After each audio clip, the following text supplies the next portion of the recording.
It's just a great movie. An essential. I think this movie is a great example of the heft that powerful personalities and actors like James Earl Jones and Burt Lancaster can bring to a film, because they have very small parts and they're somewhat incidental to what's going on, but just the heft they add is something that is remarkable. Yeah, I think it is such a testament to their body of work and the, you know, amazing careers that they've earned and built.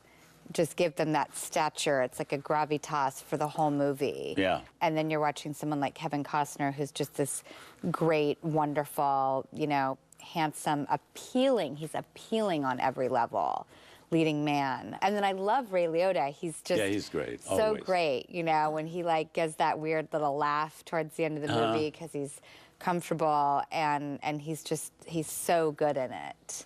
I also think that fantasy, as this movie is a fantasy, is the most difficult kind of thing to put on film and make people believe it. In what's basically a human drama or human story, to do fantasy like that and make it so believable. I think when filmmakers really hit it right is when they bring a suburban or realistically grounded level into it. Like Steven Spielberg, E.T. felt like the entire heart of it was just set in the suburban neighborhood. So we were able to go way out into the galaxies in our imagination, but the heart of this movie was within this family. And I think if you keep it about a family and a town and a human heart, and particularly human beings, you can take people wherever you want them to, but it needs that groundedness, and this film is a perfect example of that. But I can't believe when I was watching this movie to discuss it here on this show,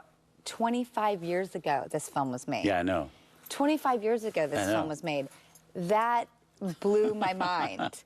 You know, because we'll do, I think you and I like to pick a sort of current classic for each round that we do. Last year was Stand By Me. Right, because we do the old ones as well, but we want to bring it up to date as well. We go back to the 20s. Yeah. We'll do something from the 80s. I'm not sure if we've surpassed the 90s yet, but even when you think of a Field of Dreams or a Stand By Me, it's astonishing how long ago they actually were. It seems like yesterday. It does not feel like 25 years ago. Yeah. It shows that they have not only earned their place in the essentials list, but it's been a while. Yeah, they are classics because they're something you want to revisit. Well, let's see what's coming up.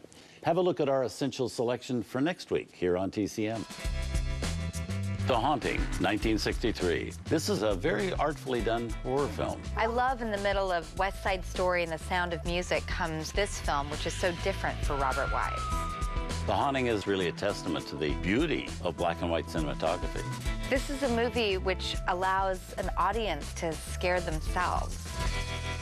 From 1963, The Haunting. That's next Saturday at 8 p.m. Eastern. You can find out more at tcm.com. Thanks for joining us for The Essentials.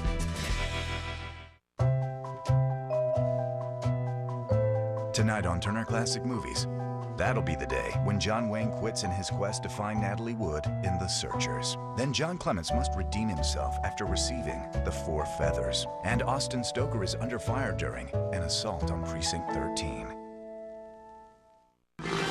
Africa, to me,